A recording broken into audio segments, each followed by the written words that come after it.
Praise the Lord. கிறிஸ்துவுக்குள் பிரியமானவர்களே, இந்த காலை வேளையிலே உங்களை சந்திப்பதில் மிகுந்த மகிழ்ச்சி அடைகிறேன். இந்த நாளிலும் நம் அனுதினமும் நம்முடைய வாழ்க்கையில் செய்கிற ஒரு காரியத்தை குறித்து கொஞ்சம் தெளிவாய் நான் பேச விரும்புகிறேன். பொதுவாக நம்ம எங்கேயாவது போய் நிற்கணும், அதாவது யாருக்காக காத்திருக்கிறதுக்கு நம்ம ஒரு இடத்த சூஸ் பண்ணுவோம். இங்கே நான் வெயிட் பண்ணுறேன், நீங்கள் வந்துடுங்க. இல்லை அவங்க சொல்லுவாங்க, நான் இங்கே வெயிட் பண்ணிகிட்ருக்கிறேன், நீங்கள் வந்துடுங்க அப்படின்னு சொல்லும் பொழுது நான் போய் காத்திருக்கிற இடத்த சூஸ் பண்ணுவோம். இப்போ நீங்கள் போயிட்டு உதாரணத்துக்கு இங்கே ஒரு கடைக்கு போகிறீங்க உங்கள் ஃப்ரெண்டோட. ஸோ அதனால் அவங்க ஃப்ரெண்டு வர்றது கொஞ்சம் லேட் ஆன உடனே நீ சொல்கிற, நான் இந்த இடத்துல குறிப்பிட்ட இடத்துல வெயிட் பண்ணிகிட்ருக்கிறேன், நீ அங்கே வந்து என்ன செஞ்சிட, என்னோட கூட சேர்ந்து ஜாயின் பண்ணிக்கோ அப்படின்னு சொல்லிவிட்டு நீங்கள் போய் ஒரு இடத்துல நிற்க போகிறீங்க. நீங்கள் நிற்கிற இடம் எப்படிப்பட்டதாக இருக்கும்? நீங்கள் சூஸ் பண்ணுற இடம் எப்படிப்பட்டதாக இருக்கும்? க்ளீனாக இருக்கணும்னு நினைப்பீங்க, அந்த இடத்துல எந்த பிரச்சனையும் இருக்கக்கூடாதுன்னு நினைப்பீங்க, சேஃபாக நிற்கிற இடமா இருக்கணும்னு சொல்லி நம்ம என்ன செய்வோம், சூஸ் பண்ணுவோம். ஸோ நம்ம கால்கள் போய் நிற்கிற இடம் நமக்கு இருதயத்திற்கு ஏற்ற இடமாக இருக்க வேண்டும். ஒரு பாதுகாப்பான இடம், இந்த இடத்துல நின்னா விசிபிளாக தெரியும் அப்படின்னு சொல்கிற ஒரு இடம், அந்த இடம் அசுத்தம் இல்லாத இடம். அப்படிப்பட்ட இடத்த தான் நம்ம என்ன செய்கிறோம், சூஸ் பண்ணுறோம். அப்படி தானே? ஆமேன்னு சொல்லுவோமே. இப்போது அந்த இடம் ரொம்ப டர்ட்டியாக இருக்கிற ஒரு இடத்துல போய் நம்மளால் என்ன செய்ய முடியாது, நிற்க முடியாது, காத்திருக்க முடியாது. காரணம் என்னென்னா, நம்ம நிற்கிற இடம் சுத்தமாக இருந்தால் தான் நம்ம போய் நிற்போம். அந்த இடம் அசுத்தமாக இருக்கும் பொழுது நம்ம போய் என்ன செய்ய மாட்டோம், நிற்க மாட்டோம். இது எல்லாருமே இந்த காரியத்தை நாம் செஞ்சுருப்போம். நம்மளோட வாழ்க்கையில் இதை தொடர்ந்து இந்த காரியங்கள் நம்மளோட வாழ்க்கையில் நடந்திருக்கும். நீங்கள் காத்திருக்கிற இடம், நீங்கள் போய் நிற்கிற இடம் எப்பொழுதுமே ஒரு க்ளீனாக இருக்கணும், ஒரு எந்த விதமான அசுத்தமும் இல்லாத இடமா இருக்க வேண்டும் என்பதை நாம் தீர்மானித்து நம்ம சூஸ் பண்ணி போய் அந்த இடத்துல நிற்கிறோம். வேதம் இப்படி தான் சொல்லுகிறது.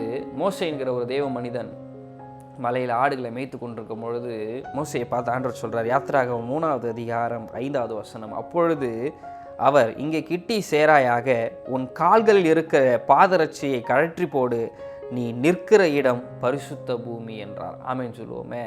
ஹல்லேலூயா. மோசே நின்று கொண்டிருக்கிற இடம் ஒரு பரிசுத்த பூமி என்று தேவன் மோசேக்கு கட்டளையிடுகிறதை நாம் பார்க்கிறோம். இன்றைக்கு இருக்கிற காலகட்டங்களில் நம்முடைய பாதங்கள் எங்கே போய் நிற்கிறது என்பதை கொஞ்சம் உயிர்த்து ஆராய்ந்து சோதிப்போமா? நம்முடைய கால்கள் சரியான பாதையில் தான் போய் கொண்டிருக்கிறதா? நம்ம நிற்கிற இடம் சரியான இடம் தானா? நான் கரெக்டான ஒரு சுத்தமான இடத்துல தான் என் பாதத்தை வைத்திருக்கிறேனா அப்படின்னு சொல்லி ஒரு தீர்மானம் பண்ணி ஒரு முடிவு பண்ணுவோமே.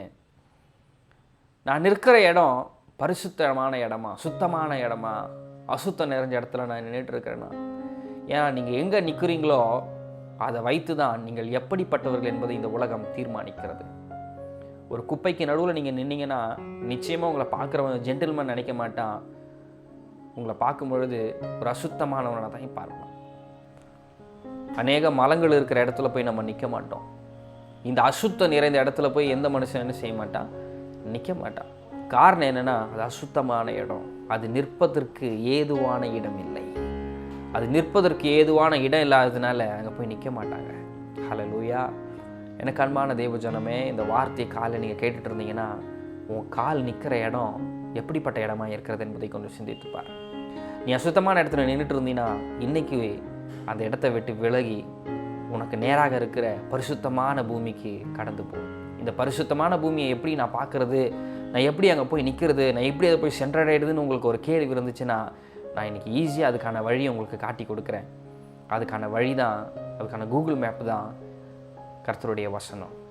அவருடைய வசனத்தை பின்பற்றி நீங்கள் நடப்பீங்கன்னா உங்கள் கால்கள் பரிசுத்தமான ஸ்தலங்களுக்கு நேராக நிற்கிறதை நீங்கள் பார்ப்பீர்கள். ஆகவே தேவஜனமே, உங்கள் கால் எங்கே நிற்குது அப்படின்றத கொஞ்சம் நிதானித்து அறிந்தீர்கள் என்றால், நம்முடைய வாழ்க்கையில் இருக்கிற அநேகர் நம்மை பார்க்குற பார்வை, நம்மை பேசுகிற காரியம், இவைகள் எல்லாம் மாறுறதுக்கான ஒரு நல்ல தருணமாய் இதை நீங்கள் ஏற்படுத்தி கொள்ளுங்கள். காரணம் என்னென்னா, நாம் நிற்கிற இடம் பரிசுத்தமான இடமா இருக்கணும். அது அசுத்தம் நிறைந்த இடமா இருக்கக்கூடாது. நீங்கள் நிற்கிற இடத்த வச்சு தான் நீங்கள் யார், எப்படிப்பட்டவர் என்பதை இந்த உலகமும் தீர்மானிக்கிறது. ஆகவே உங்களை உயிர்த்து ஆராய்ந்து உங்கள் பாதங்கள் எங்கே இருக்கிறது என்பதை நீங்கள் அறிந்து கொண்டு சீர்படுத்தி கொள்வீர்கள் என்றால் நிச்சயமாய் கர்த்தர் உங்களை உயர்ந்த கன்மலையின் மேல் கொண்டு போய் நிறுத்துவார். உங்கள் பாதங்கள் உயர்ந்த கன்மலையின் மேல் நிற்க வேண்டிய பாதங்கள், ஏதோ அசுத்தத்தில் நிற்க வேண்டிய பாதங்கள் அல்ல. உயர்ந்த கன்மலையின் மேல் கர்த்தர் நிற்க வைப்பதற்காகவே இவ்வளோ பிரச்சனை போராட்டத்தெல்லாம் நீங்கள் தாங்கிட்டு இருக்கிறீங்க. ஆகவே உங்களுடைய கால்கள் நிற்கிற இடம் உயர்ந்த கன்மலையாக இருக்கணும், அசுத்தமான இடமா இருக்கக்கூடாது. தொடர்ந்து உங்களுக்காக நாங்கள் ஜெபித்துக் கொள்கிறோம். இந்த நாளிலும் கர்த்தர் இந்த வார்த்தை கொடுத்து உங்களை தாங்கியிருப்பார் என்று நாங்கள் விசுவாசிக்கிறேன். God bless you. கர்த்தர் உங்களை ஆசீர்வதிப்பாராக. ஆமென்.